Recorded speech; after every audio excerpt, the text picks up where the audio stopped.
जय श्रीमन्नारायण। ओं तत्संयोरा वृणीमहे गातुं यज्ञाय गातुं यज्ञपतये। दैवी स्वस्तिरस्तु नः स्वस्तिर्मानुषेभ्यः ऊर्ध्वं जिगातु भेषजं। सन्नो अस्तु द्विपदे सञ्चतुष्पदे। ओं शान्तिः शान्तिः शान्तिः। लक्ष्मीनाथसमारम्भां नाथयामुनमध्यमाम् अस्मदाचार्यपर्यन्तां वन्दे गुरुपरम्पराम्। मौदगल्यान्वयरत्नभूतममलं लक्ष्मीससेवारतं स्वामी श्रीसुखसूरिपादमधुपं विद्वद्वरं शान्तिदम्। श्रीमद्भागवतादिशास्त्ररसिकं स्वाचार्यनिष्ठं सदा श्रीमद्देवकीनन्दनं गुरुवरं वन्दे कृपासागरम्।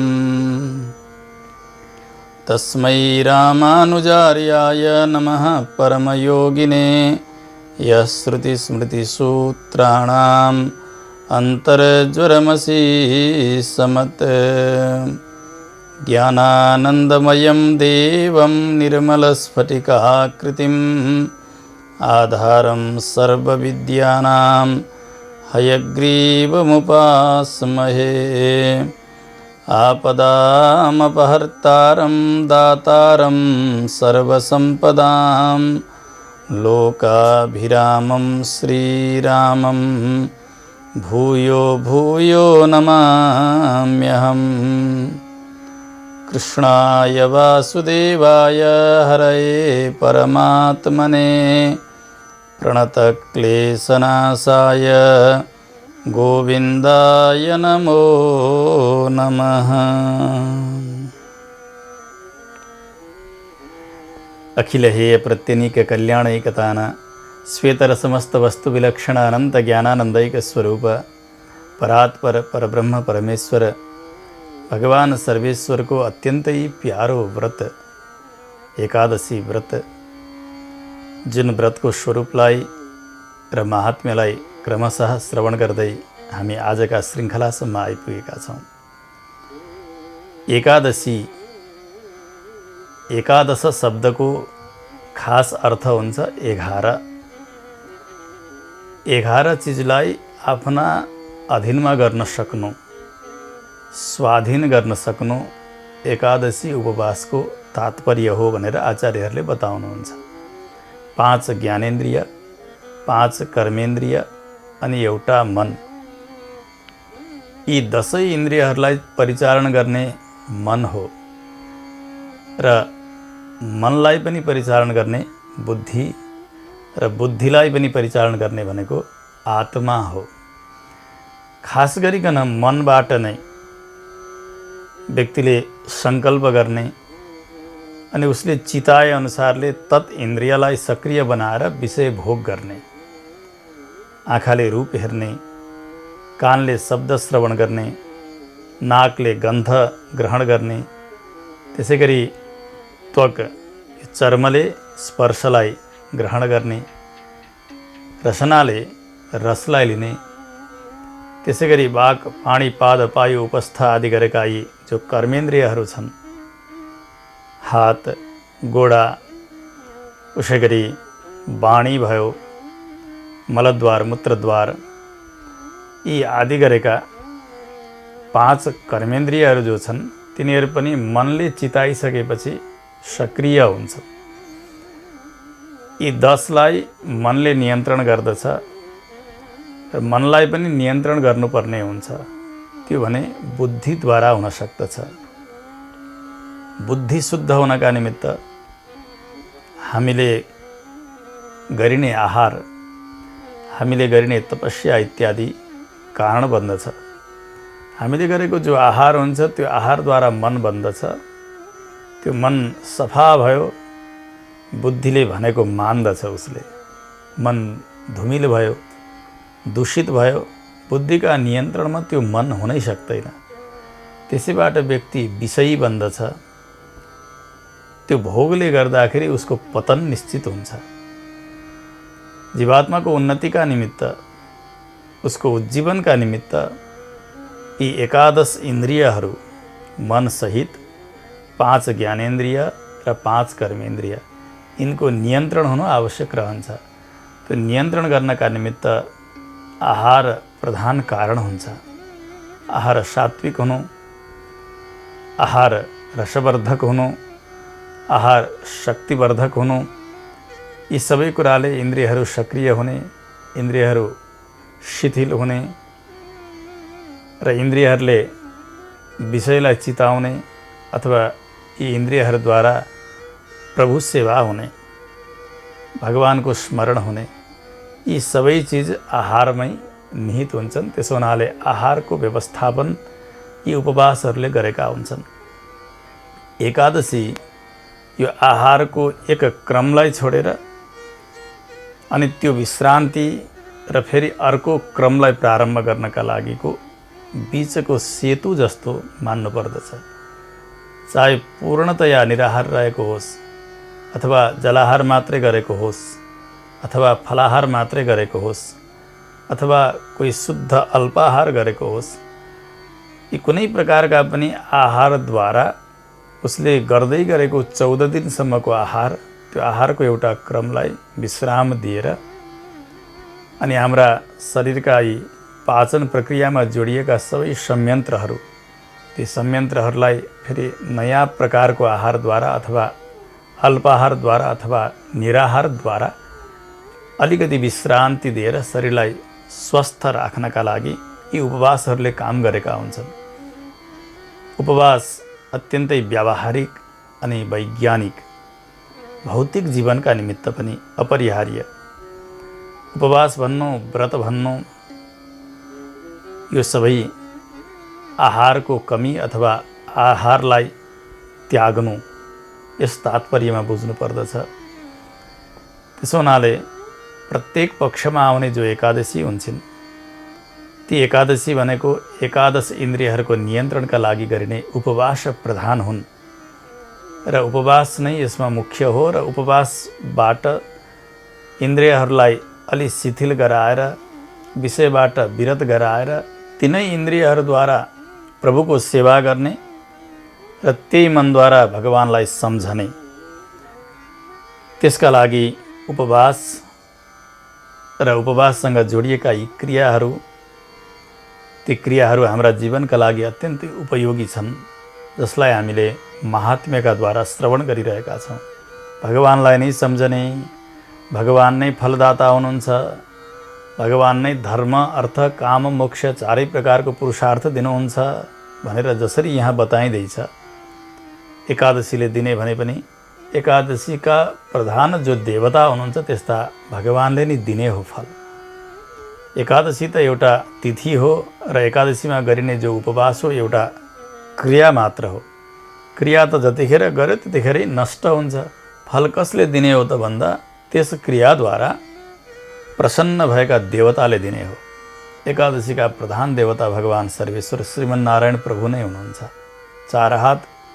चारै हातबाट 4 प्रकारका फल, धर्म, अर्थ, काम, मोक्ष प्रदान गर्नुहुन्छ। यो तात्पर्यलाई हामीले पहिल्यैबाट सुनिसकेका छौँ। हामीले क्रमबद्ध एकादशीको स्वरूप र एकादशीको महात्म्य, कुन एकादशीको महात्म्य कस्तो प्रकृतिको छ सुन्दै आइरहेका छौँ। मङ्सिर कृष्ण पक्षकी उत्पत्तिका नाम गरेकी एकादशीका क्रमले उत्पत्तिका एकादशी, जहाँ एकादशीको उत्पत्ति सम्बन्धी कथा र एकादशीको प्रारूपलाई बताइएको छ मङ्सिर कृष्ण पक्षमा। त्यसैगरी मङ्सिर शुक्ल पक्षमा मोक्षदा नाम गरेकी एकादशीको कथालाई हामीले श्रवण गऱ्यौँ। यसैगरी पौष कृष्ण पक्ष, जसलाई सफला एकादशी भनेर बताइएको छ, फलद्वारा भगवानको विशेष आराधना गर्ने, त्यो महात्म्यलाई हामीले श्रवण गऱ्यौँ। त्यसैगरी गएका श्रृङ्खलामा पौष शुक्ल पक्षकी एकादशी, जसको नाम हो पुत्रदा, सत्सन्तति प्राप्तिका निमित्त गरिने विशेष एकादशी, पुत्रदा नाम गरेकी, उनको महात्म्यलाई पनि हामीले श्रवण गऱ्यौँ। यद्यपि व्यक्तिले यहाँको ऐश्वर्य चाहेको होस्, सन्तान चाहिएको होस्, अथवा कोही ख्याति लाभ पूजा इत्यादि केही नै चाहेको होस्, अथवा स्वर्ग आदि सुख चाहेको होस्, त्यो पनि भगवानले नै दिनुहुन्छ। त्यसकारणले एकादशीद्वारा ती भक्तहरूलाई त्यस प्रकारको फल मिल्यो भनेर महात्म्यद्वारा हामीले श्रवण गऱ्यौँ। भगवानका चरणको शरणागति गरेका प्रपन्न जनहरूले, भागवत जनहरूले संसारका कुनै प्रकारका पनि कामनालाई लिएर एकादशीको व्रत गर्न हुँदैन। केवल एकादशीको मात्र नभएर अरू पनि जति भगवत परक व्रतहरू छन्, ती व्रतहरू गरिकन मलाई संसारमा यो चिज चाहियोस्, यो मिलोस्, यो सुख मिलोस्, मेरो रोग जाती होस्, अथवा मुद्दा छिनियोस्, अथवा कहीँ जानका लागि मलाई भिसा लागोस्, मैले परीक्षामा उत्तीर्ण हौँ इत्यादि यी तुच्छ कामनाहरूलाई लिएर भगवानको उत्तम व्रत खेर फाल्नुहुन्न भगवत शरणागत चेतनहरूले। त्यो त भगवानले आवश्यकता अनुसार भक्तलाई दिने कुरा भयो। जे चाहिएको छ, जेले उसको स्वरूप नष्ट हुँदैन, उसका प्रारब्धमा के छ, ती सबैलाई विचार गरेर भगवानले प्रदान गर्नुहुन्छ नै।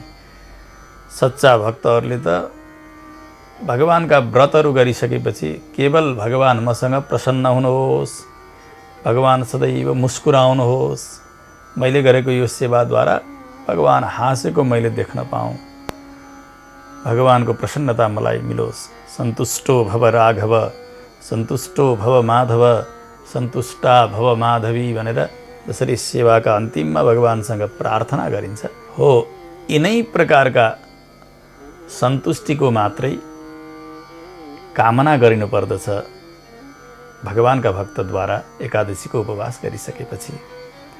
क्रमशः हामीले श्रवण गर्दै आएकी एकादशी महात्म्य आजको क्रमलाई हामी पहिले मूल पाठ श्रवण गरेर त्यस पछाडि कथालाई सुन्दै सुन्दै पुरा गर्नेछौँ। महात्म्य सुन्दाखेरि पहिले संस्कृत मूल पाठलाई अवश्य पनि सुन्नुपर्छ विधिपूर्वक। देवभाषा हो संस्कृत भाषा, यो भाषा भगवानलाई साह्रै प्यारो लाग्दछ। भगवानका निमित्त संस्कृत मूलपाठ अनि हामीहरूका लागि यसको कथा सार। आउँ पहिले दत्तचित्त भएर भगवानमा मन लगाएर संस्कृत मूलपाठलाई सुनौँ, त्यस पछाडि यथासमय कथामा प्रवेश गर्नेछौँ। ओम श्री परमात्मने नमः। कृष्णाय वासुदेवाय हरये परमात्मने प्रणतक्लेशनाशाय गोविन्दाय नमो नमः। अथ पंचमोऽध्यायः। दाल्भ्य उवाच मर्त्यलोके तु सम्प्राप्ताः पापं कुर्वन्ति जन्तवः ब्रह्महत्यादिपापैश्च ह्यन्यैश्च विविधैर्युताः। मर्त्यलोके तु सम्प्राप्ताः पापं कुर्वन्ति जन्तवः ब्रह्महत्यादिपापैश्च ह्यन्यैश्च विविधैर्युताः। परद्रव्यापहाराश्च परव्यसनमोहिताः कथं न यान्ति नरकान् ब्रह्मन् तद्ब्रूहि तत्त्वतः। अनायासेन भगवन् दानेनाल्पेन केनचित् पापं प्रशममायाति येन तद्वक्तुमर्हसि।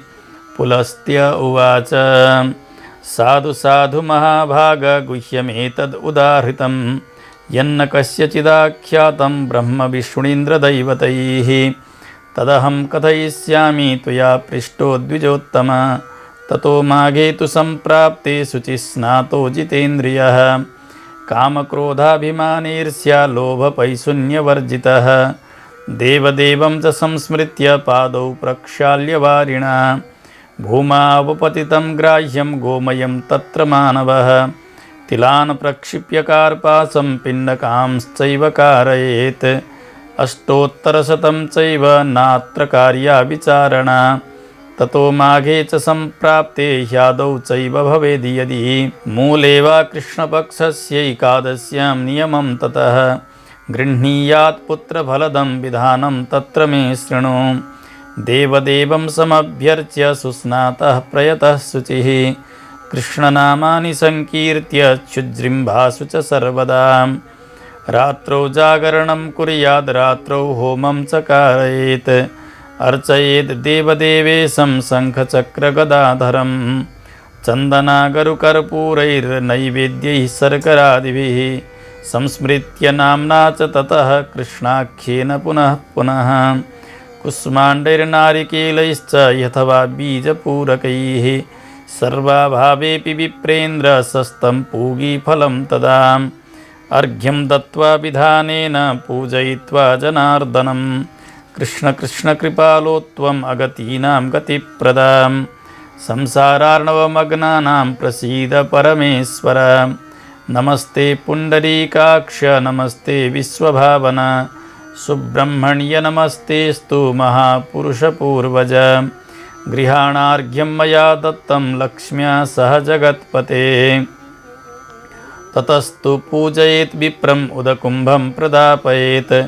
क्षत्रोपानः वस्त्रैश्च कृष्णो मे प्रीयतामिति कृष्णाधेनुः प्रदातव्या यथाशक्त्या द्विजोत्तम तिलपात्रं द्विजश्रेष्ठ दद्यात् तत्र विचक्षणः स्नानप्राशनयोः सस्ताः श्वेताः कृष्णास्तिला मुने तान् प्रदद्यात् प्रयत्नेन यथाशक्त्या द्विजोत्तम तावद्वर्षसहस्राणि स्वर्गलोके महीयते तिलस्नायी तिलोद्वर्ती तिलहोमी तिलोदकी तिलभुक्तिलदाता च षट्तिलाः पापनाशकाः नारद उवाच कृष्ण कृष्ण महाबाहो नमस्ते भक्तभावना षट्तिलैकादशी भूतं कीदृशं फलमश्नुते सोपानाख्यं मम ब्रूहि यदि तुष्टोऽसि यादव श्रीकृष्ण उवाच शृणु ब्रह्मन् यथा वृत्तं दृष्टं तत् कथयामि ते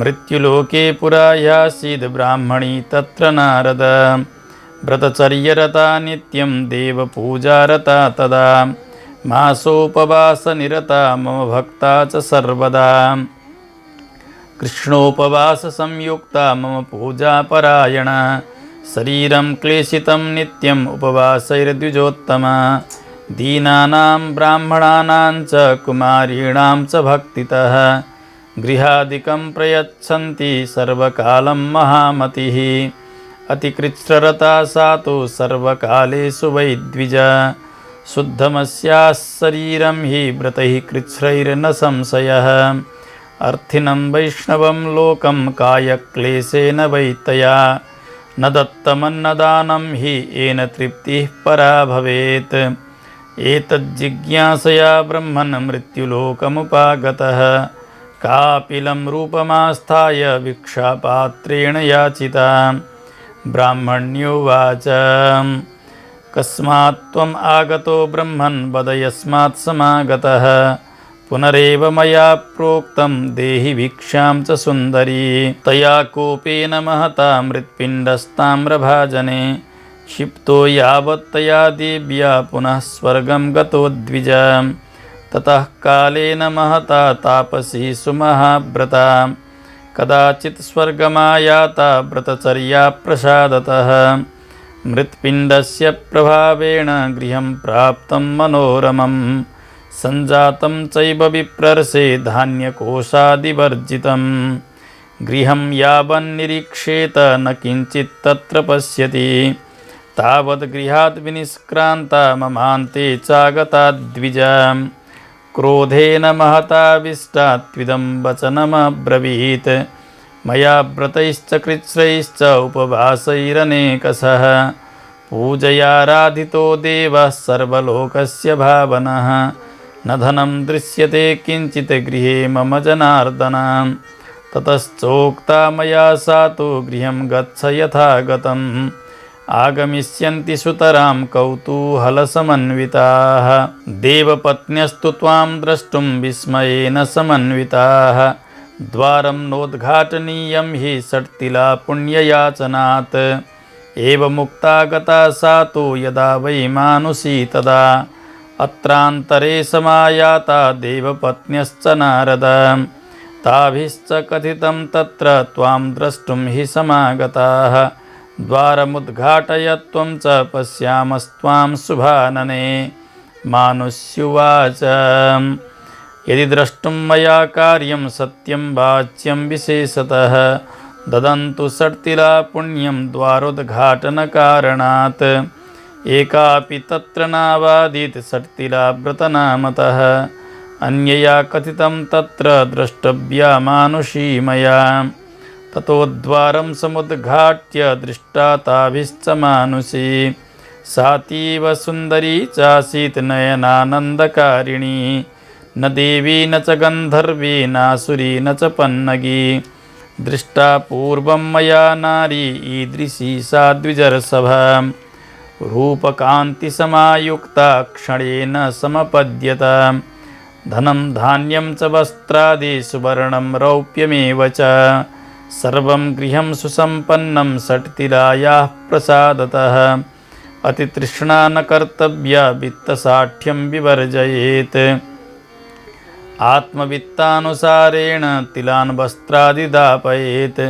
लभते चैवमारोग्यं ततो जन्मनि जन्मनि दारिद्र्यं न च कष्टं वै न च दौर्भाग्यमेव च न भवेद् वै द्विजश्रेष्ठ षट्तिलाया उपोषणात् अनेन विधिना राजन् तिलदानान्न संशयः मुच्यते पातकैः सर्वैर्नात्र कार्या विचारणा दानं च विधिना सम्यक् सर्वपापप्रणाशनं नानर्थभूतो नायासः शरीरे मुनिसत्तमा दानं च विधिना सम्यक् सर्वपापप्रणाशनं नानर्थभूतो नायासः शरीरे मुनिसत्तमा।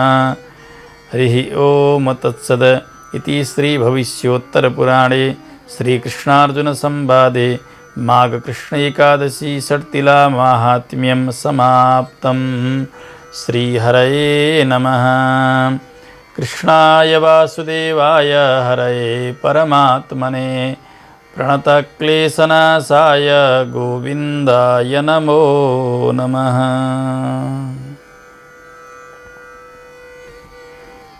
हामीले यसरी आजकी एकादशीको महात्म्यलाई मूल पाठका क्रमले श्रवण गऱ्यौँ। अब एकछिन हामी कथासारलाई श्रवण गर्नेछौँ। समग्र एकादशीका महात्म्यमा प्रायः पाण्डवहरू श्रोता र भगवान श्रीकृष्ण वक्ता भइबक्सन्छ। पाण्डवहरूमा पनि युधिष्ठिरजी सोध्ने, कहीँ भीमजी, कहीँ अर्जुनजीले सोध्नुहुन्छ।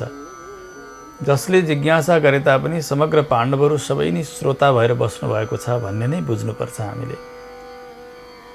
आजकी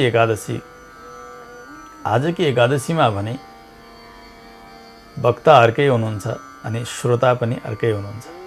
श्रोता हुनुहुन्छ दाल्भ्य नाम गरेका ऋषि, त्यसै गरी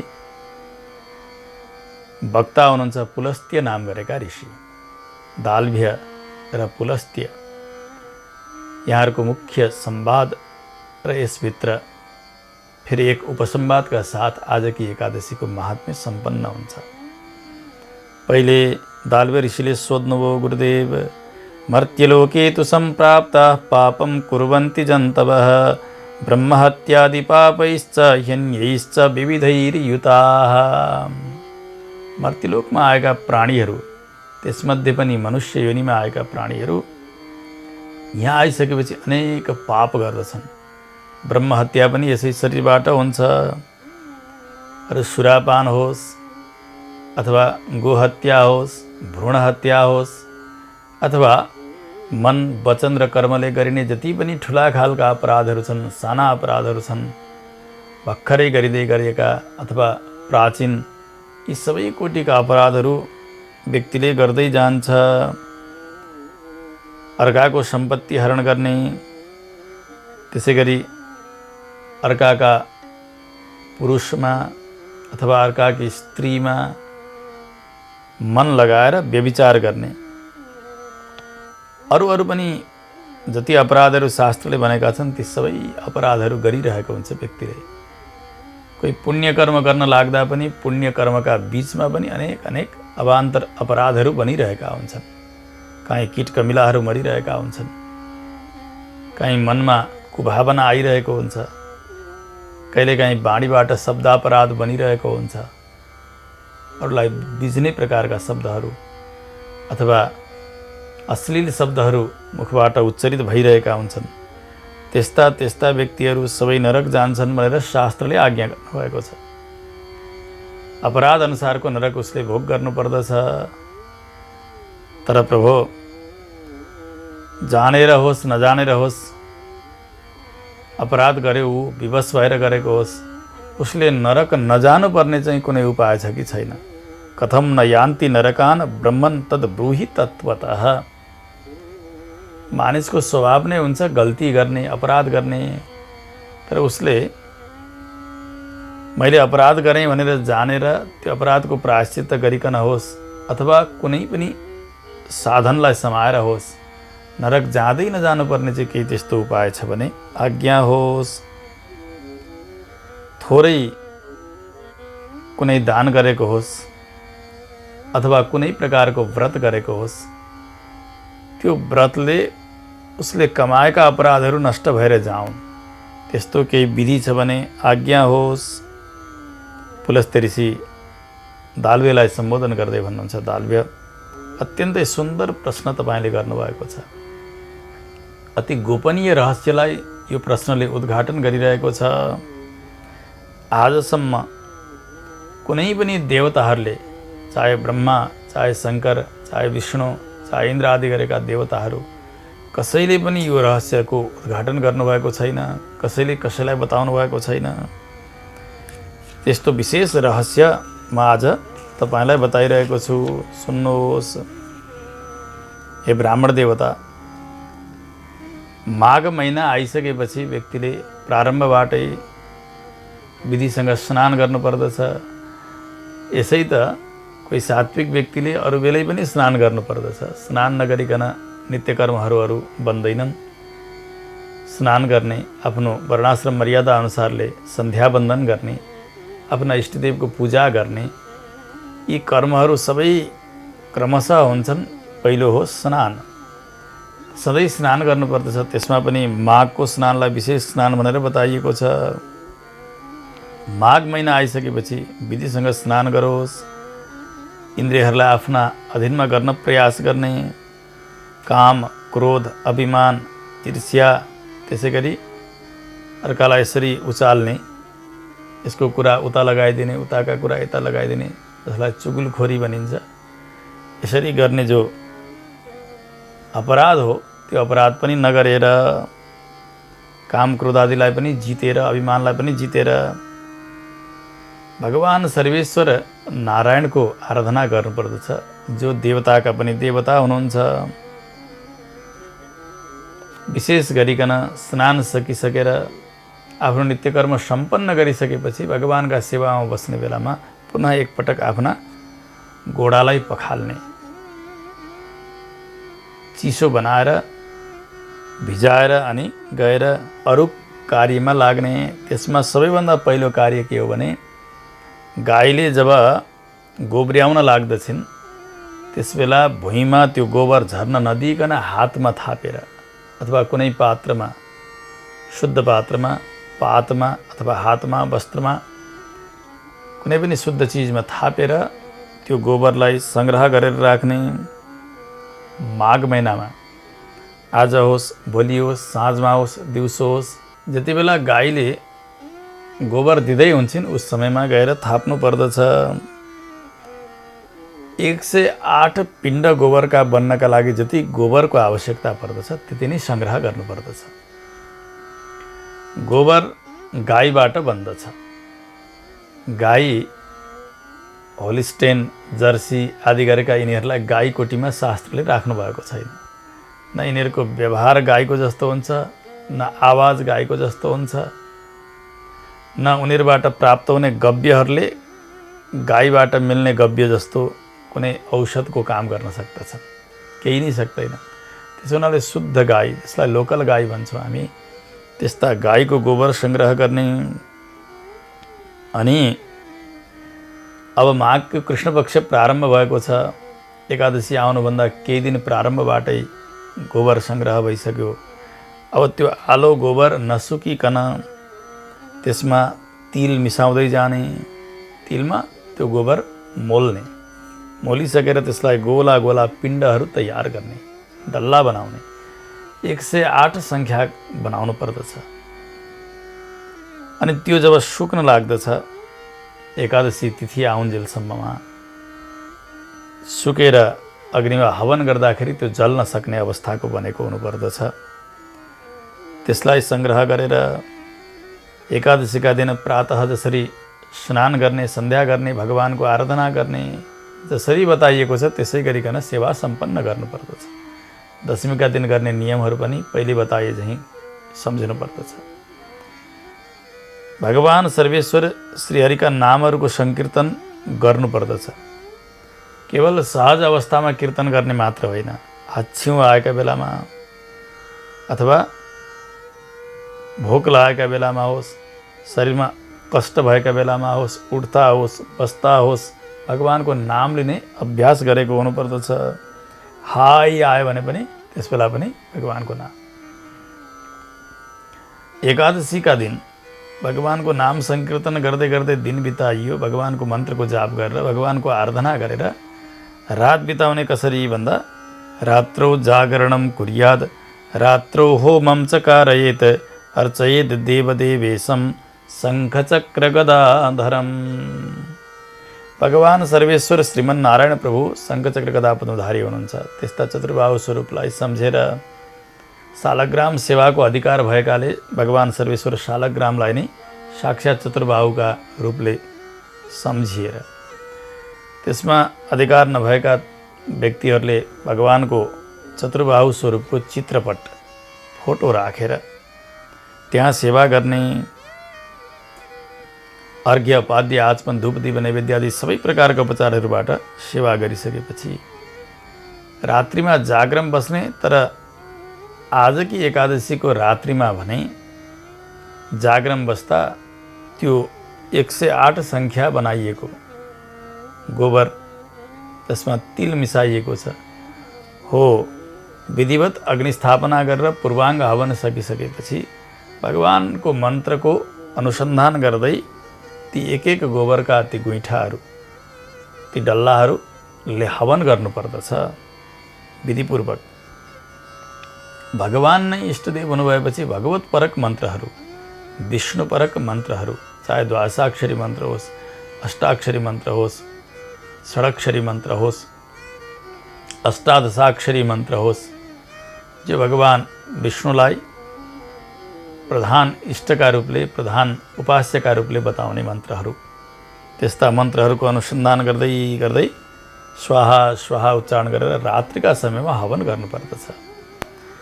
भगवानको सेवा गर्दा चन्दन भयो, त्यसै गरी सुगन्धित अगरबत्ती भयो, कपुर भयो, कुमकुम भयो, नैवेद्यहरू पनि तयार गर्ने, नैवेद्यहरूमा फलाहारहरू तयार गर्ने, भगवानका नामको अत्यन्तै धेरै उच्चारण गर्नुपर्दछ। भगवानकै नामको स्मरण गर्ने, भगवानकै नामको जाप गर्ने, भगवानकै नामको कीर्तन गर्ने, पुनः पुनः बार बार त्यसरी त्यो रात्रि बित्दै बित्दै गइरहेको छ। भगवानका सेवामा लाग्ने फलहरू पनि यहाँ बताउनुहुन्छ। यद्यपि जो कुबिन्डो हुन्छ त्यो कुबिन्डो यसै अरू बेलामा भोजन गर्नलाई अथवा सात्विक आहारलाई भनेर शास्त्रले बताउनु भएको छैन। तर विशेष सेवामा कुबिन्डोलाई पनि प्रयोग गर्न सकिन्छ भगवानको सेवामा। त्यस कारणले कुष्माण्डैः नारिकेलैश्च यथवा बीजपूरकैः सर्वाभावेपि विप्रेन्द्र सस्तं पूगी फलं तदा। कुबिन्डो छ भने कुबिन्डो, त्यो भएन भने नरिवल, त्यो पनि भएन भने बिमिरो नाम गरेको फल, त्यो पनि भएन भने सुपारी, यी सामग्रीहरू राखेर जे मिल्दछ त्यही राखेर अष्टाङ्ग अर्घ तयार गर्ने, भगवान सर्वेश्वरलाई अर्पण गर्ने। त्यो अर्घ्य पात्र वर्षका चाँदीको, सम्भव भए त सुनको, भएन भने पित्तलको बनाउने, नभए दुनामा बनाउने, गव्य राख्दा गाईको दुध दही इत्यादि राख्दा, घिउ राख्दा ताम्र पात्रमा चाहिँ नराख्नु, तामाका बर्तनमा नराख्नु। त्यो अर्घौतो भनिन्छ। त्यो वर्षक चाँदीको होस् नभए पित्तलको होस्, त्यो सम्भव छैन भने बरु एउटा शुद्ध दुनामा अर्घ्य तयार गर्न सकिन्छ, तर तामाकामा नगर्ने। त विधिपूर्वक अर्घ्य तयार गरिसकेर भगवानको सबै प्रकारको आराधना सकिसकेपछि त्यो विशेष अर्घ्य भगवानलाई प्रदान गर्ने। कृष्ण कृष्ण कृपालो त्वम अगतीनां गतिप्रद संसारार्णवमग्नानां प्रसीद परमेश्वर। नमस्ते पुण्डरीकाक्ष नमस्ते विश्वभावन सुब्रह्मण्य नमस्तेस्तु महापुरुष पूर्वज। यसरी यो मन्त्र उच्चारण गरेर भगवानलाई अर्घ्य दान गर्नुपर्दछ। हे कृष्ण, हे गोविन्द, हजुर कृपालु हुनुहुन्छ, जसको गति छैन, गति भनेको रक्षक छैन, कोही उपाय छैन, त्यस्ताको उपाय बनिदिने रक्षक बनिदिने हजुर हुनुहुन्छ। संसार सागरमा चुर्लुम्ब डुबेकालाई प्रसन्न भएर पार तार्ने हजुर मात्रै हुनुहुन्छ तारक। त्यस्ता कमलनयन भगवानलाई म वन्दना गर्दछु। फक्रिएका कमल दल जस्ता जसका नेत्रहरू छन्, जो विश्वलाई प्रकट गर्नुहुन्छ, विश्वमा व्याप्त हुनुहुन्छ, ब्राह्मणका प्यारा हुनुहुन्छ, ब्राह्मणलाई अत्यन्तै प्यार पनि गर्नुहुन्छ। त्यसै गरी जो महापुरुष हुनुहुन्छ, पुरुष जीवात्मा हो, महापुरुष भनेको भगवान, सबैलाई शासन गर्ने, यी चेतनहरू सबैलाई पनि अधीन गर्ने, सबैका पूर्वज हुनुभएका हे भगवान, हजुर यो अर्घ्य ग्रहण गरिबक्सियोस्। मैले दिएको छु, हजुर एक्लै होइन, लक्ष्म्या सह जगतपते, माता लक्ष्मीजी सहित भएर हजुरले यो अर्घ्य स्वीकार गरिबक्सियोस्। ब्राह्मणका प्यारा ब्राह्मणलाई प्यार गर्ने भनिरहँदाखेरि यसको अर्थलाई पनि राम्रैसँग सम्झनु पर्दछ। को हो ब्राह्मण? एक त जाति ब्राह्मण, ब्राह्मण कुलमा जन्मिएका ब्राह्मण, तर ब्राह्मण भइकन भगवानका छैनन्, भगवानको भक्ति छैन, भगवानमा प्रीति छैन, भगवानको आराधना छैन, एकादशी आदि गरेका यी भगवतपरक व्रतहरूलाई वास्तै गर्दैनन् भने ती ब्राह्मण कोटीमा आउँदैन। जसले ब्रह्मलाई जान्दछन् उनलाई पनि ब्राह्मण भनिन्छ। ब्रह्म भनेको भगवान, भगवानलाई जान्नु भनेको भगवानलाई मान्नु। त्यसकारणले भगवानमा जो जो समर्पित छन्, जसले श्रद्धासँग भगवानको आराधना गरिरहेका छन् नि, यी सबै नै यहाँ ब्राह्मण भनेर जान्नु पर्दछ। वर्ण व्यवस्था अनुसारको ब्राह्मण, क्षत्रिय, वैश्य, शूद्रको क्रम पनि छँदैछ, शास्त्रीय क्रम हो त्यो। यहाँ भनेको भगवानमा प्रीति भएका त्यस्ता प्यारा भक्तहरू भगवानका लागि पनि प्यारा बनिदिनुहुन्छ भन्ने नै तात्पर्य सम्झनु पर्दछ। जो कोही कुलमा जन्मिएको होस्, जहाँ कहीँ पनि रहेर पनि यो शरीरलाई पवित्र बनाएर उपवास गरेर भगवानको आराधना गर्दै गरेका छन्, त्यस्तासँग भगवान अत्यन्तै प्रसन्न हुनुहुन्छ। ततस्तु पूजयेत् विप्रम उदकुम्भं प्रदापयेत् छत्रोपानः वस्त्रैश्च कृष्णो मे प्रियतामिति। त्यस पछाडि भगवानकै प्रतिनिधि मानेर ब्राह्मण देवताको आराधना गर्नुपर्दछ। ज्ञान र अनुष्ठानले सम्पन्न भएका त्यस्ता सदाचारी ब्राह्मणको सेवा गर्ने। छाता, त्यसै गरी जुत्ता, वस्त्र आदि गरेका सामग्रीहरूद्वारा उहाँको आराधना गर्ने। जति सेवा अर्पण गर्दै गरिएको हुन्छ, एक एक उपचारहरू अर्पण गर्दै गरिएको हुन्छ, त्यसबेला कृष्णो मे प्रियताम, यो सेवाद्वारा भगवान श्रीकृष्ण, भगवान सर्वेश्वर मसँग प्रसन्न भइबक्सियोस्, भगवानको मुखोल्लास होस् भनेर ती सामग्रीहरू ब्राह्मणलाई अर्पण गर्नुपर्दछ। ब्राह्मणको सेवा गरिरहँदा जो जल परिपूर्ण भएको घडा हो, त्यसमा पनि शरबत तयार गरिएको घडा हो, त्यो घडा ब्राह्मणका हातमा दान गर्नु भन्ने यहाँ विधान बताइएको छ। त्यो यसै दान गरिँदैन, त्यो घडा तयार होस्, श्रृङ्गारिएको होस्, त्यसमा मिठो शरबत भरिएको होस्, त्यो शरबतमा तुलसी दल राखेर भगवान सर्वेश्वर श्रीहरिलाई भोग लगाएर त्यो भोग लगाएकै घडा मात्रै दान गर्ने हो। भगवान एकातिर ब्राह्मणको पूजा गर्नु र यो जलदान गर्नुपर्ने छ, घडा दान गर्नु भनेर महात्म्यमा भनेको छ भनेर भगवानलाई भोग नलगाएको चिज कुनै चिज पनि ब्राह्मणलाई दिन हुँदैन।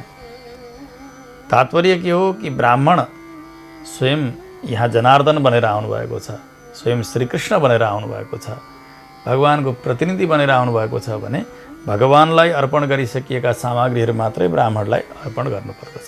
चाहे वस्त्र होस्, चाहे जुत्ता होस्, चाहे छाता होस्, चाहे अन्न होस्, चाहे फल होस्, चाहे जल होस्, यी सबै चिज भगवानलाई समर्पण गरिएको छ। अघि सेवाकालमा त्यो सेवा गर्दाखेरि राखिएका ती प्रसाद वस्तुहरू सबै ब्राह्मणलाई अब अर्पण गर्ने। त्यो परिपूर्ण जल, जुन जल अति मिठो छ, अति सुगन्धित द्रव्यहरू राखिएको, शर्बतले युक्त भएको त्यो घडा भगवानलाई भोग लगाइसकेर अनि ब्राह्मणका हातमा राखिदिने र भन्दा कृष्ण मे प्रियताम, भगवान श्रीकृष्ण प्रसन्न भई बक्सियोस्। यसरी भगवानले गीतामा बताउनु भएको छ नि, जे अर्पण गर्दाखेरि पनि यो सबै परमात्मालाई नै मैले अर्पण गरेको हुँ भन्ने भावले नै गर्ने। यत् करोसि यदस्नासि यज्जुहोसि ददासि यत् तपस्यसि कौन्तेय तत् कुरुष्व मदर्पणम भनेर भगवान श्री गीताचार्यले अर्जुनजीलाई सम्झाउनु भएको छ। जे गर्छौ, जे खान्छौ, जस्तो तपस्या गर्दछौ, जे समर्पण गर्दछौ त्यो सबै मलाई नै समर्पण गर, म नै भोक्ता हुँ भनेर भगवानले आज्ञा गरिबक्सेको छ। सर्वम श्रीकृष्णार्पणमस्तु, यो सबै भगवान श्रीकृष्णकै लागि बनोस् भनेर अर्पण गर्नुपर्दछ। हो यसरी सेवा गर्ने। र विशेष गरिकन काली गाई दान गर्ने विधान पनि आजकी एकादशी, आजकै रात्रिमा शास्त्रले बताउनु भएको छ। कृष्णाधेनुः प्रदातव्या यथा शक्त्या द्विजोत्तम, तिलपात्रम द्विजश्रेष्ठ दद्यात् तत्र विचक्षणः। काली गाई दान गर्ने, त्यसै गरी तिलको पात्र पनि दान गर्ने। धातु तामा होस्, चाँदी होस्, सुन होस् अथवा पित्तल होस्, कुनै पनि धातुका बर्तनमा तिल भरेर त्यो तिल पनि प्रभुलाई समर्पण गरेर त्यो तिल पात्र दान गर्ने विधान पनि यहाँ बताइएको छ। अनि जस्तो नुहाउनका निमित्त सेतो तिल शास्त्रले विधान गर्नुभएको छ, उसै गरी भोजनका निमित्त कालो तिल। यद्यपि तिललाई यसै खान हुँदैन, तिललाई जतिसुकैखेरि भुट्नु हुँदैन, सेक्ने भनिन्छ, भुट्ने भनिन्छ नि, त्यो भुटेर छोप बनाउन हुँदैन। तेल कहिल्यै पनि भुट्न हुन्न। केवल तिल सेकेर लड्डु बनाउने दिन भनेको मकर सङ्क्रान्ति, माघ सङ्क्रान्ति हुन्छ यस दिन।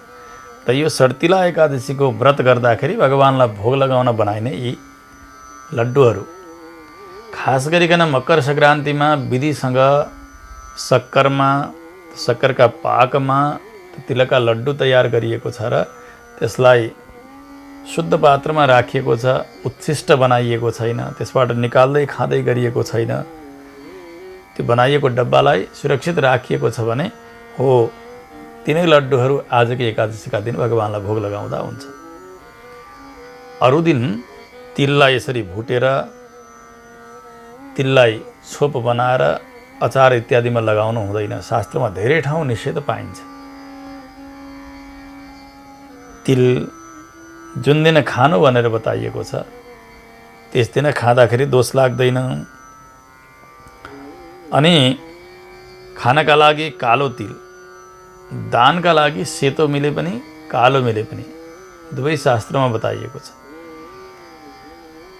त्यो तिल दान जसले गरेको छ, जति सङ्ख्यामा ती तिलहरू छन् त्यो तिलका पात्रमा, मानौ कति लाख तिल छन्, हो त्यति नै 1000 वर्षसम्म स्वर्ग आदि उत्तम लोकमा व्यक्तिले बस्न पाउँछ भनेर बताइएको छ। स्वर्ग चाहनेका लागि यो कुरा भयो। स्वर्ग नचाहनका लागि भगवानले यो विधान गरिसकेपछि उनलाई जस्तो प्रकारको फल दिनुपर्नेछ, कुन कोटिका भक्त हुन्, यहाँको विषय सुख भोग्ने हुन् कि स्वर्गको सुख भोग्ने हुन् कि अथवा भगवानको नित्य कैङ्कर्यमा जाने, भगवानको सेवामा जाने हुन्, ती जस्ता अधिकारी छन्, जस्ता भक्त हुन्, तिनै कोटिको भगवानले फल दिनुहुन्छ भनेर बुझ्नु पर्यो। स्वर्ग किन जानु पर्यो त, त्यति 1000 वर्षमा बस्न किन जानु पर्यो भन्ने प्रश्न आउला। किनभने स्वर्ग पनि स्थायी छैन। पुण्य रहउन्जेलसम्म स्वर्गमा बस्न पाइन्छ, पुण्य सकेपछि फेरि मर्त्यलोकमै जन्मनुपर्छ।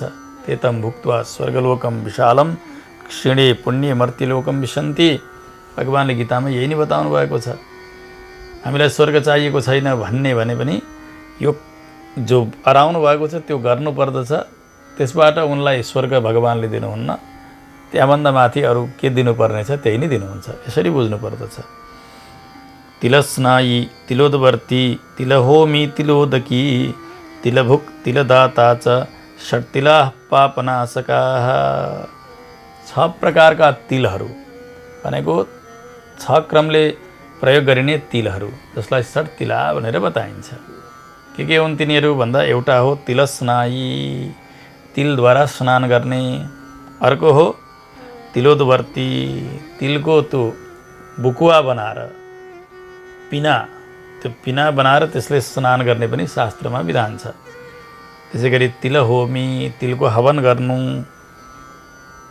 तिलोदकी, तिल मिलेको जल पान गर्नु। त्यसै गरी तिलभुक, जुन दिन तिल भोजन गर्नु भनेर शास्त्रले आज्ञा गर्नुभएको छ, त्यसरी तिलद्वारा बनेका परिकारहरू भगवान्लाई निवेदन गरेर त्यो परिकार भोजन गर्नेवाला। त्यसै गरी तिलको दान गर्नेवाला, तिलदाता।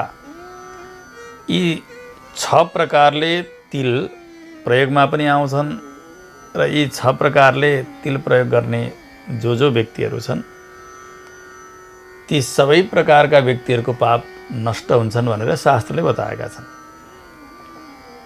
एक यी क्रमहरू पनि व्यक्तिका पाप राशि नाश गर्नका लागि समर्थ छन्।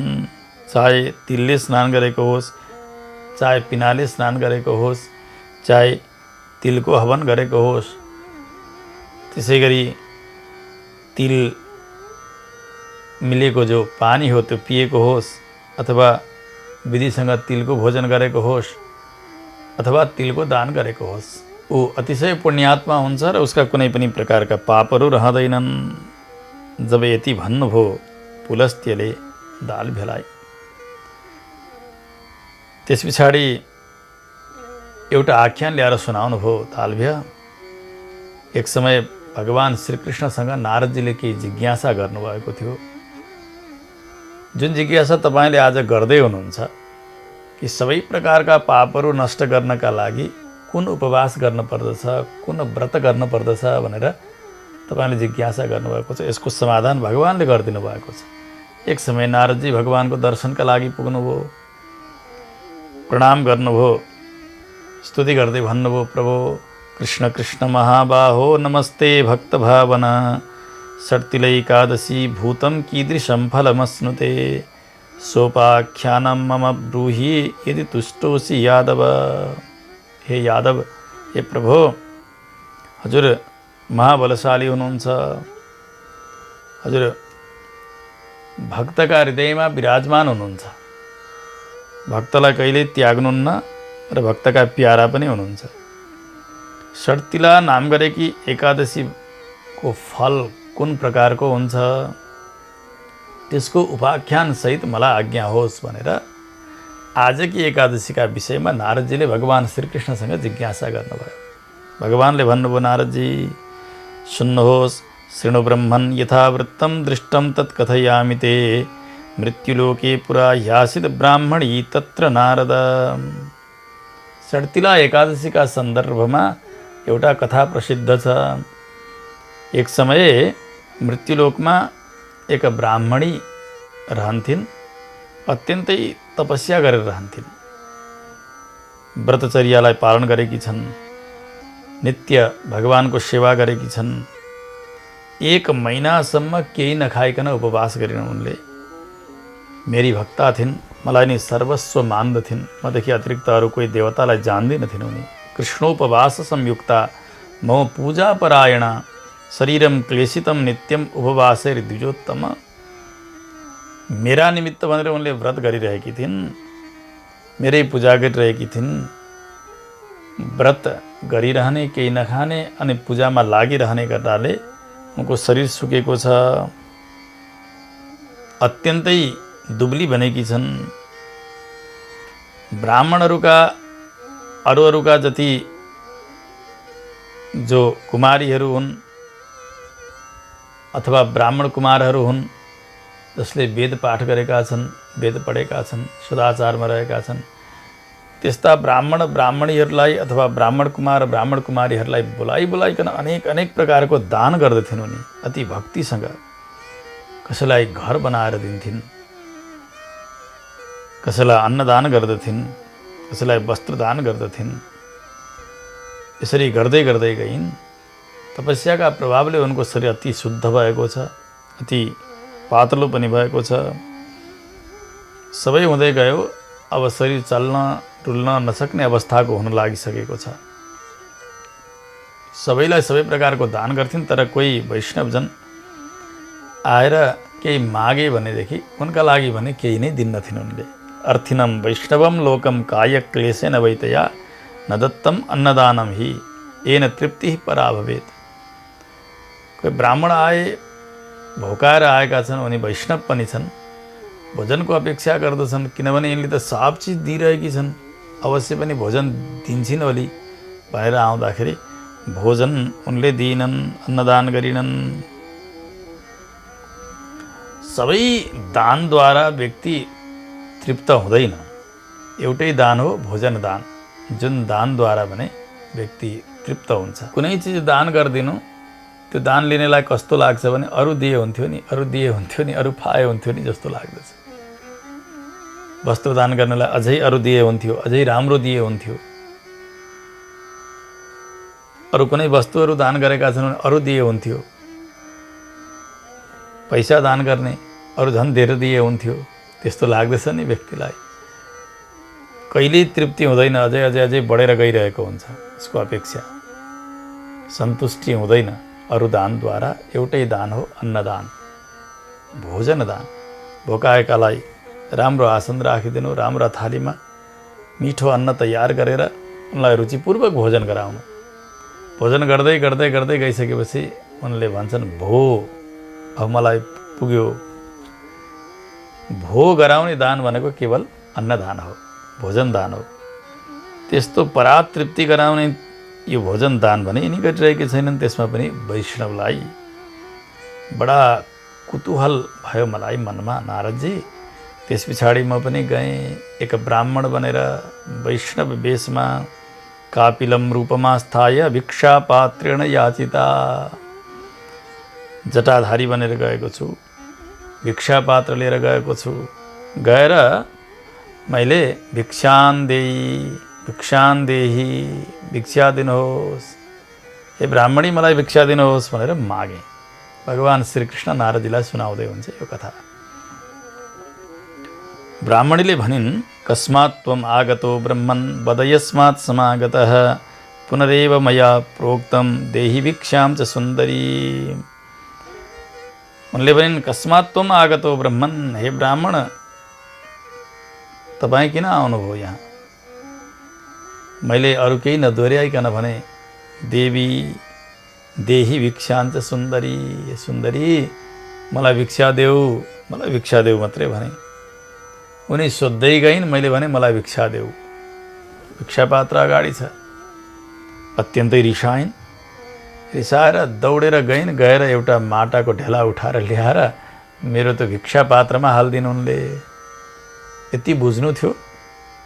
त्यो ब्राह्मण वेश, जटाधारी वेश लिएर म त्यहाँबाट अगाडि हिँडेँ। सरासर आएँ, स्वर्गमा आएँ। किनभने अब यिनले गरेको त्यो व्रतका प्रभावले गर्दा आउने भनेको स्वर्ग हो। स्वर्गमा आएर यिनले कुन प्रकारको फल भोग्दिरहेछन् भनेर त्यो विचार गर्नका लागि म स्वर्गमा आएँ। भगवान श्रीकृष्ण बताउँदै हुन्छ। भगवान गएर बस्नु भएको छ। अब यता धेरै समय बितेर गइरहेको छ। तपस्या गर्दै गर्दै ती ब्राह्मणीको प्रारब्ध सकियो, शरीर ढल्यो। दिव्य तेजोमय शरीरका साथमा उनी स्वर्गमा पुग्दछन्। उनले अरू गरेका व्रतको प्रभाव त छँदै थियो, यो उपवासको विशेष प्रभाव। त्यसमा पनि यी ब्राह्मणलाई माटाको ढेला त कमसेकम उनले उठाएर दिइन्, त्यो पनि एउटा पुण्यकोटीमा गनियो। त्यो प्रभावले गर्दा स्वर्गमा गइसकेर उनले सुन्दर घर प्राप्त गरेकी छन्। अति रमणीय घरलाई देखिन। हो म बस्ने घर यति सुन्दर हो, यहाँभित्र त के होला भन्दै भन्दै भित्र प्रवेश गरिन्। जहाँ त न भोजन गर्ने केही चिज छ, न कोष छ, न अरू अन्न केही छन्, न वस्त्रादि केही पनि छैन। गृहं यावन् निरीक्षेत न किञ्चित् तत्र पश्यति, केही नै छैन, खाली रित्तो घर मात्र देखिएको छ। बडा विचित्रता लाग्यो उनलाई। बाहिर आइन्। अरे यताउति हेर्दै हेर्दै जाँदाखेरि म आफ्ना स्वरूपमा बसेको थिएँ, शङ्ख चक्र गदा पद्मधारी स्वरूपमा। दौडेर आइन्। आएर रिसाएर भनिन्, मया व्रतैश्च कृच्छ्रैश्च उपवासैः अनेकशः पूजयाराधितो देवः सर्वलोकस्य भावनः न धनं दृश्यते किञ्चित् गृहे मम जनार्दन। यति धेरै मैले सेवा गरेँ तपाईँको, एक महिनासम्म उपवास गरेँ, कति हो कति दान गरेँ, कतिलाई घर बनाएर दान गरिदिएँ। यति उपवास गर्दा, यसरी आराधना गर्दा, सम्पूर्ण लोकका अधिपतिको सेवा गर्दाखेरि मैले पाउने फल यही हो। न धनम दृश्यते किञ्चित् गृहे मम जनार्दन। मेरा घरमा त कुनै धनै देखिँदैन, रित्तो घर छ। न भोजनको सामग्री छ, न छादनको सामग्री छ, न उपभोगका अरू कुनै सामग्री छन्, केही पनि छैनन्। यो के भएको? किन यस्तो भयो? रातो रातो मुख लगाएकी छन्, ओठ फरफर फरफर गरेका छन्, भगवानका अगाडि यिनी कराइरहेकी छन्। भगवानले भन्नुभयो, देवी चिन्ता नगर, जाऊ तिमी त्यही घरमा गएर बस्छ। केही कारण छ तिमीलाई यहाँ रित्तो घर मिल्नुमा, तर त्यसको निवारण हुन्छ कुनै एउटा विशेष प्रक्रियाद्वारा। तिमी जाऊ, कुनै दिन तिम्रो दर्शन गर्न भनेर आउनेछन् अप्सराहरू। ओहो, पृथ्वी तलबाट एउटी सुन्दरी मानुषी कन्या ब्राह्मणी स्वर्गमा आइपुगेकी छन्। अरे कस्ती छन् भनेर तिम्रो दर्शन गर्न भनेर अप्सराहरू आउनेछन्। त्यसबेला आएर तिम्रो ढोका ढकढकाउनेछन्, तिमीले ढोका बन्द गरेर बस्नु। द्वारम नोद्घाटनीयम हि, कसै गरी ढोका खोल्दै नखोल्नु। खोला खोला भनेर कराउँछन्, तिमी ढोका बन्द गरेर बस्नु। अनि धेरै भइसकेपछि तिमीले भन्नु, मलाई सड्तिला एकादशीका व्रतको फल दिने कि नदिने भनेर सोध्नु। दिन्छौँ भनेर कसैले भने त्यो ढोका खोल्नु, होइन भने लगाइरहनु। उनीहरूलाई तिम्रो दर्शनको लालसा हुन्छ, उनीहरू जे पनि दिन तयार हुन्छन्। कसैले न कसैले सड्तिला एकादशीको व्रतको फल तिमीलाई प्रदान गरिदिन्छन्। त्यतिन्जेलसम्म ढोका लगाए गर्नु। खोल भने यही भन्नु, मलाई सड्तिला एकादशीको जो व्रतको पुण्य हो त्यो मलाई दिने कि नदिने भन्नु। यसै गर्नु आज्ञा दिनुभयो। गइन् उनी ब्राह्मणी, ढोका लगाएर बसेकी छन्। नभन्दै एक दिन देवपत्नीहरू अप्सराहरू आइपुगे, आएर ढोका ढकढकाउँछन्। ढोका खोला भनेर भगवानले सिकाउनु भएकै थियो, उनी खोल्दिनन्। तिमीलाई हामी हेर्छौँ, तिमी सुन्दरी छौ अरे, ढोका खोल न, ढोका खोला। बाहिरबाट कराइरहेका छन्, आवाज दिइरहेका छन्, उनी खोल्दिनन्। धेरै भइसकेपछि उनले भनिन्, यदि द्रष्टुं मया कार्यं सत्यं वाच्यं विशेषतः ददन्तु सड्तिला पुण्यं द्वारोद्घाटन कारणात्। यदि मलाई तिमीहरूले हेर्नै छ भने मलाई सड्तिला एकादशीको व्रतको फल जे हुने हो त्यो फल मलाई दिनुपर्छ। कसैले मुखामुख गरे, कोही दिन तयार छैनन्। दिन्नौ। तर एउटी अप्सरा थिइन्, उनले भनिन्, म दिन्छु देवी तिमीलाई, जसरी तसरी पनि म त्यो फल दिन्छु। तिम्रो दर्शन नगरी त म जाँदै जान्न। तिमी यति सुन्दरी छेउ रे, तिमीलाई नहेरिकन म कसरी जान सक्छु? म सड्तिला एकादशीको व्रतको फल सबै दिदिन्छु। अब ढोका खोला। अन्यया कथितं तत्र द्रष्टव्या मानुषी मया। उनलाई लागेको थियो ती अप्सरालाई कसै गरी पनि यी सुन्दरी मानुषी जो ब्राह्मणी हुन्, यिनको त दर्शन गर्नै पर्छ। उनले यसरी आफ्नो इच्छा प्रकट गरिन्। अब ती ब्राह्मणीले ढोका खोल्दछिन्, अत्यन्तै सुन्दरी छन्। सातीव सुन्दरी चासित नयनानन्दकारिणी। हेरेपछि हेरेको हेरै गरौँ जस्तो। कोही सुन्दर वस्तुलाई देखियो भने, कोही पुष्प होस् अथवा कुनै पनि पदार्थ सुन्दर होस्, अथवा व्यक्ति नै होस् सुन्दर होस् अथवा सुन्दरी हुन्, उनलाई हेरिसकेपछि त्यो आँखो जसरी यता फर्कन मान्दैन, यी देवाङ्गनाहरू पनि मोहित हुने प्रकारको स्वरूपकी थिइन् यिनी। यसरी हेर्दछिन्, बडा आनन्द आयो। भन्छन् उनी, न देवी न च गन्धर्वी न आसुरी न च पन्नगी दृष्टा पूर्वम मया नारी ईदृशी सा द्विजर्षभ। न कोही देवी हुन् उनी, न त गन्धर्वी हुन्, न कोही असुरकी कन्या हुन्, न त कोही नाग कन्या हुन्।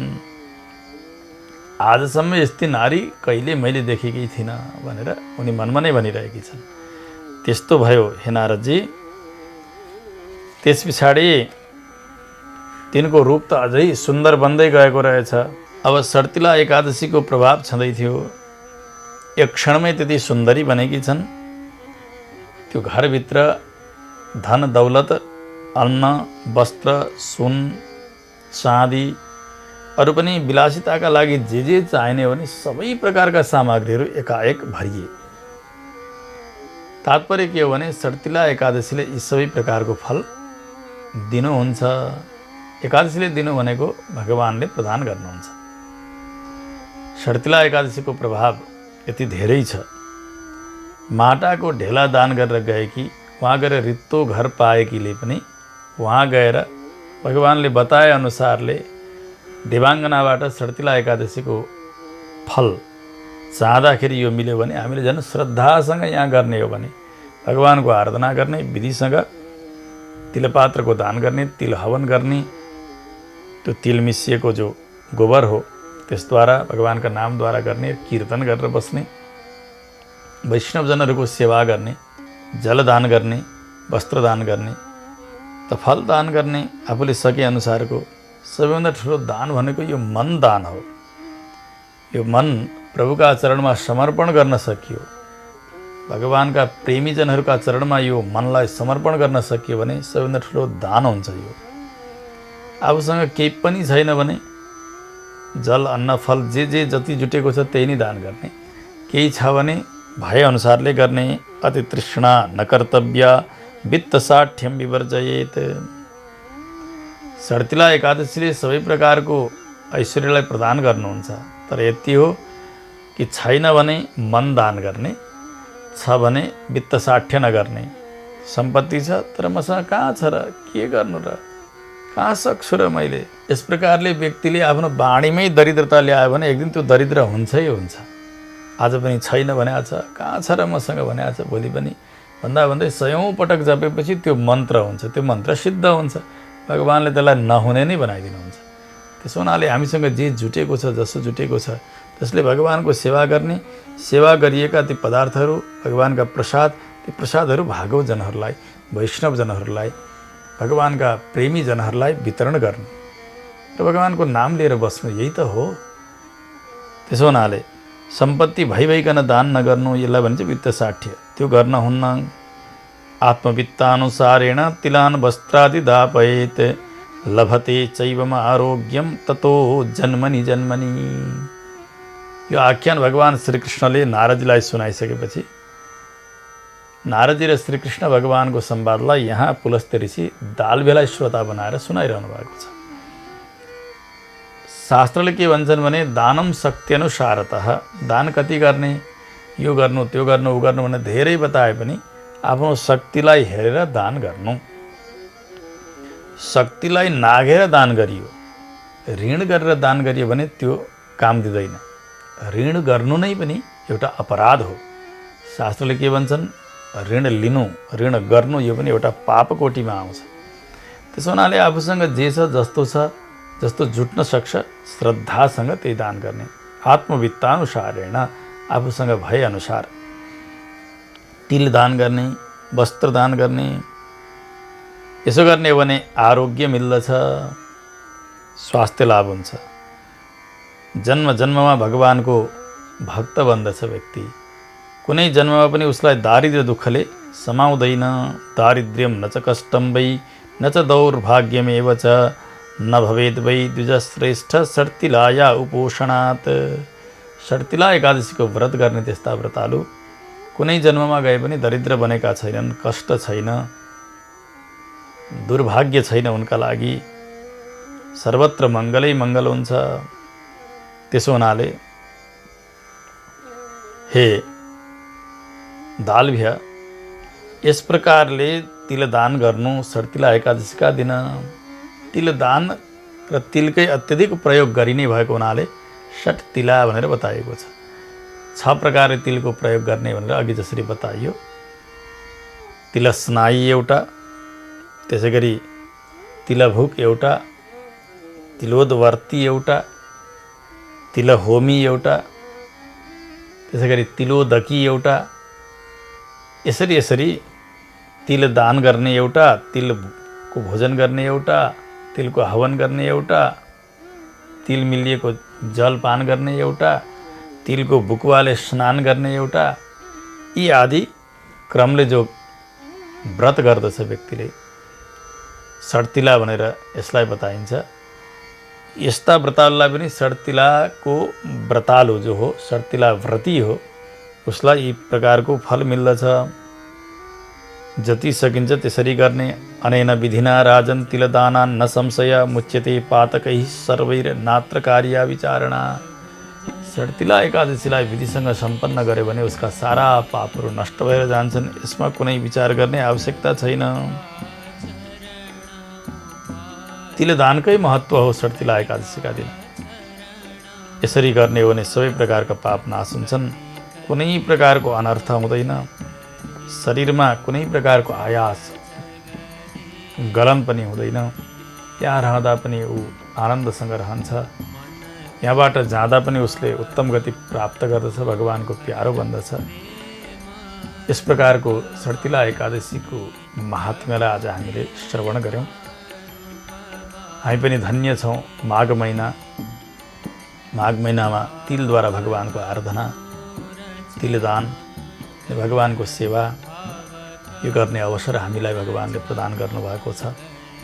निष्ठाका साथ भगवानमा चित्त लगाएर आजकी एकादशीलाई हामीले सम्पन्न गर्नेछौँ। समय पनि अगाडि गइसकेको हुनाले यी बाणीहरू भगवानका चरणमा समर्पण गर्दै कथालाई यहीँ विश्राम गरिन्छ। जय श्रीमन्नारायण।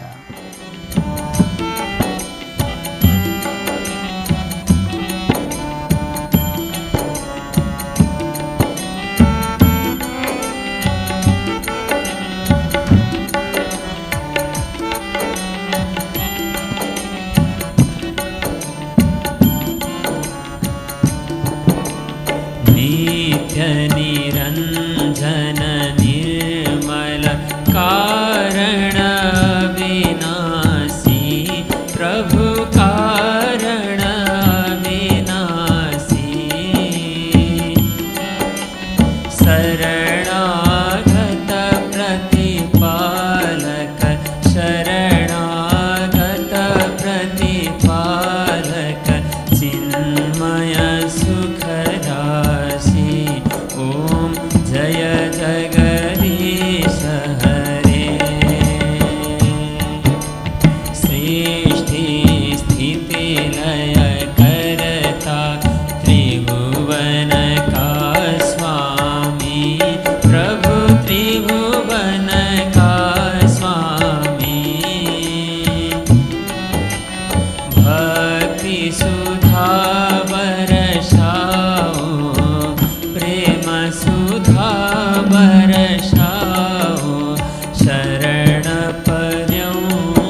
पालनगर छौं अगणित रूप धरी प्रभु अगणित रूप धरी